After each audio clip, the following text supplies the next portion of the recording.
सज्जनों, मैं संजय आचार्य। मेरा मुख्य उद्देश्य सनातन धर्म का प्रचार प्रसार करना और शुद्ध सनातन धर्म से लोगों को परिचय कराना है। आप लोग इस महती अवसर कार्य में हमारा सहयोग करें और प्रचार प्रसार करने में मेरा आप लोग सहयोग प्रदान करें, क्योंकि आज के परिवेश में जो सनातन का जो स्वरूप है, आज बहुत ऐसे पॉलिटिकल पार्टियों के द्वारा या बहुत ऐसे भी है जो साधु संत का चोला तो पहने हुए हैं, लेकिन एक उनका काम जो है कानूनी की तरह है, तो सनातन धर्म को बदनाम करने का काम करते हैं।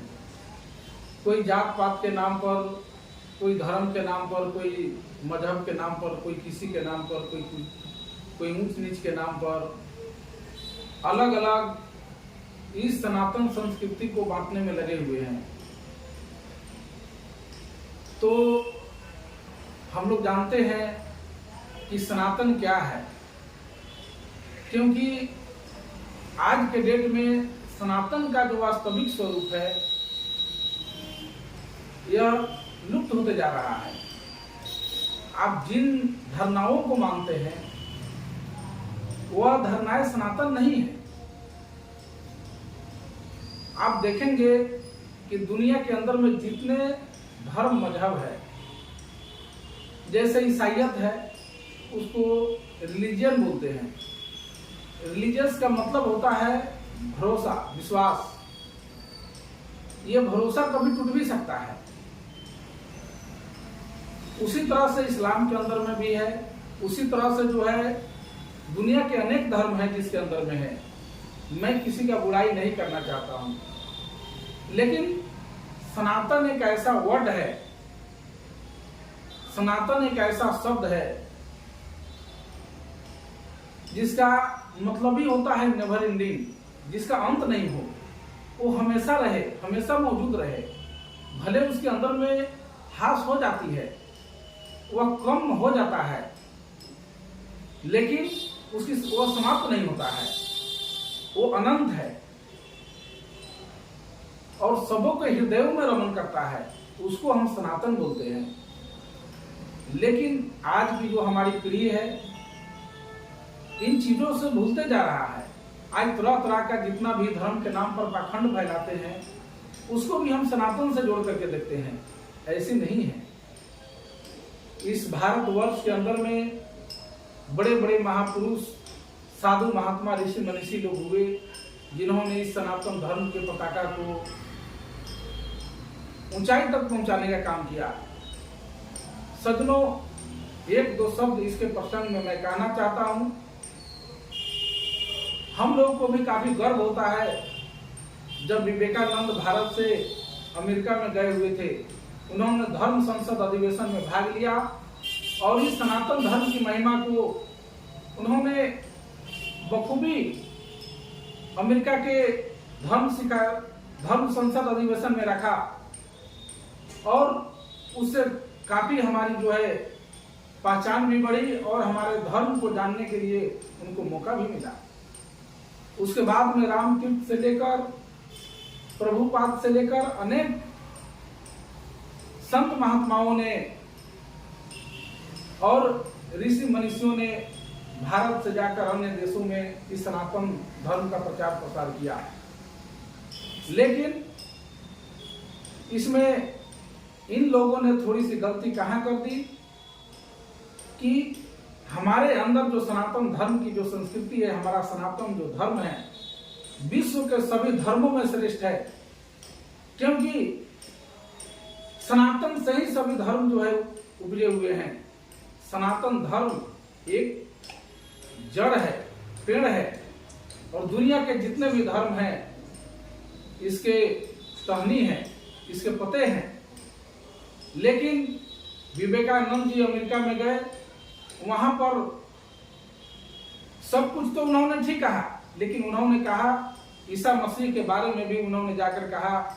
हमारे रामकृष्ण, बुद्ध, महावीर, इन लोगों से उन्होंने तुलना की कि जीसस उसी कैटेगरी में आते हैं जिस कैटेगरी में रामकृष्ण, बुद्ध और महावीर आते हैं। सज्जनों, मैं इन चीजों को मैं पूरा पुरजोर तरीके से मैं खंडन करता हूं, क्योंकि ईसाइयत के अंदर में, बाइबल के अंदर में ढेर सारा ऐसे प्रसंग हैं जिसमें जो है मांस मदिरा खाने का जिक्र है, जबकि मेरे सनातन धर्म के अंदर में कोई ऐसा जिक्र नहीं है। मेरी सनातन संस्कृति में दारू पीना, मांस मछली खाना ये सख्त वर्जित है, लेकिन ईसाइयत के अंदर में ऐसा कुछ नहीं है।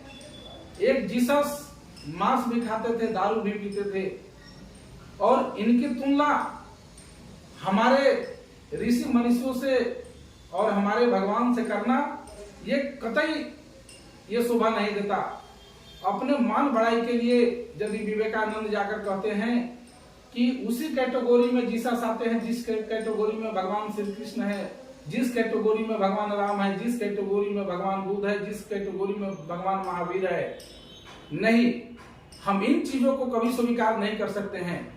इनकी तुलना उनसे कभी नहीं हो सकती है, क्योंकि हमारा सनातन धर्म, हमारे सनातन धर्म के जितने पुरोधा लोग थे, ऋषि मनीषी लोग थे, और हमारे सनातन धर्म के अंदर में दारू शराब पीना सख्त मनाही है। जबकि जीसस एक मांसाहारी व्यक्ति थे, वो दारू पीते थे, लेकिन इन लोगों ने अपने मान बढ़ाई के लिए इन्होंने जीसस से तुलना जो है हमारे इन महान लोगों को कर दिए।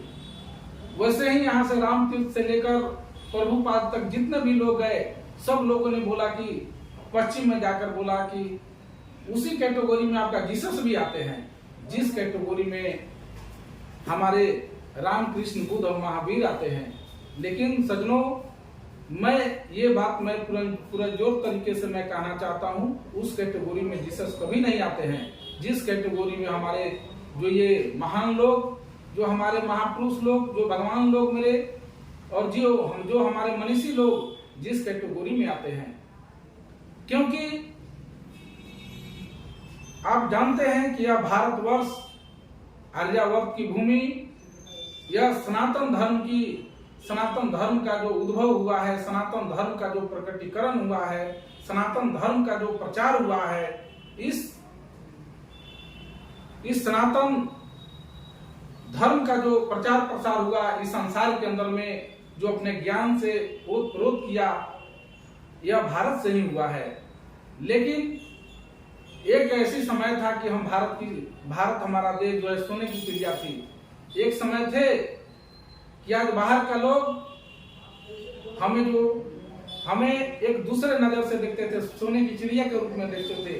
भले आज हम गरीब है, एक अलग बात है, पश्चिम के देश आज अमीर है, एक अलग बात है, लेकिन एक ऐसा भी समय आएगा कि फिर उस कैटेगरी में हम जाकर खड़े हो जाएंगे।